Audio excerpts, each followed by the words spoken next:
Hillary's sex secret just came out in disturbing emails she had with pervert Harvey Weinstein.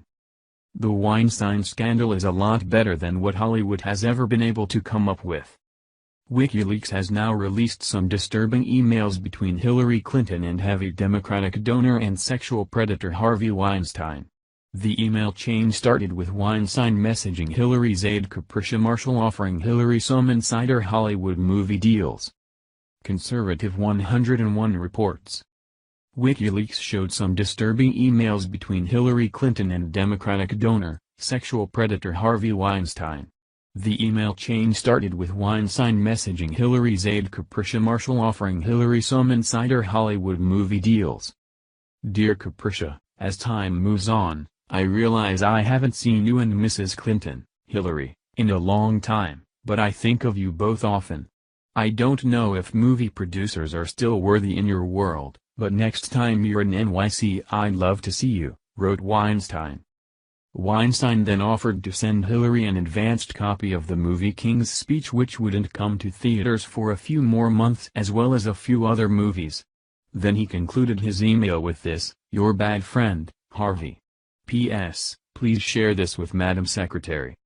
That is so sweet. So P.L.S. let him know I not only want the movies, including the Tillman story, but I've heard about some of his other projects from Jamie Patricoff, Company Men, Blue Valentine, that also sound great.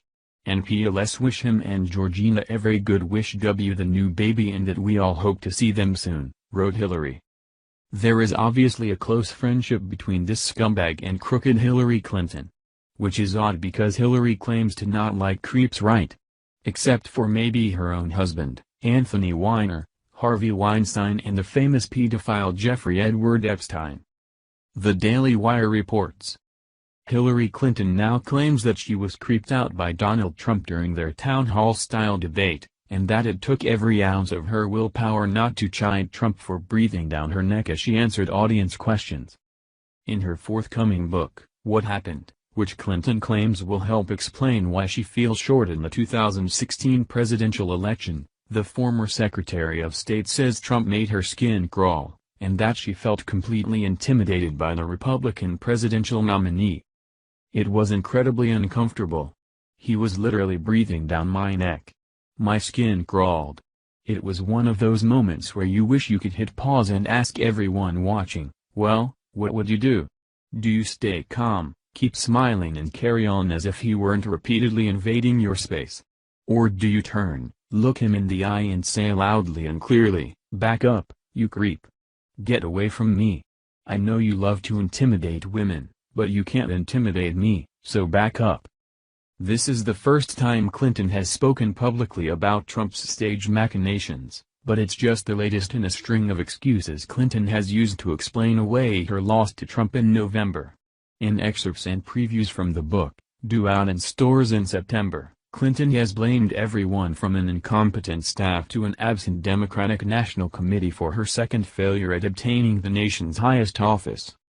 MSNBC's Morning Joe played a clip from the audio version of Clinton's book, with Clinton herself reading an excerpt. In it she claims that she desperately wanted to tell her Republican opponent to back up, "You creep, get away from me," and that she gripped the microphone extra hard in order to keep her emotions in check. In retrospect, though, she says she believed it would have been better to call Trump out for his behavior, especially since the debate happened just days after an Access Hollywood tape leaked, and Trump was already in trouble for using profane language to refer to a woman he was attracted to. "It certainly would have been better TV.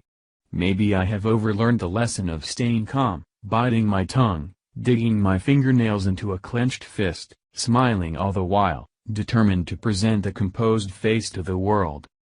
The clip ended shortly thereafter, but no doubt, deeper into the chapter, Clinton blames the high expectations placed on women in the public square for her decision to bite her tongue, taking the feminist line that any time a woman expresses emotion, she's viewed as weak and hypersensitive. Because while Clinton is certain to devote hundreds of pages to the myriad ways in which deep-seated prejudice has turned Americans against her, it's unlikely she'll admit to actually making a mistake. I have personally read Crooked Hillary's book, What Happened? Don't worry, I didn't pay for it, I just spent a few hours at Barnes & Noble reading it while I sipped on a cafe latte. I have to say, in all my years in politics and even more studying politics, I have never come across a most sickening book written by a more vile individual. If anyone out there even for 1 second thought this venomous woman would have made a good commander-in-chief, you need to have your head examined. All she does in her book is write a journal about how she was cheated out of the presidency, and how it should have been her turn to sit in the Oval Office. But that racist, bigots, self-hating women and misogynists like you and I are too deplorable to see she was the right choice. Hillary Clinton will go down in history as the biggest sore loser in political history, if she is even remembered for anything more than her failed tenure as Secretary of State under the failed presidency of Barack Hussein Obama, who in effect killed off the Democrat Party. Thank you for watching this video. What do you think about this? Share this on Facebook and Twitter along with your comments.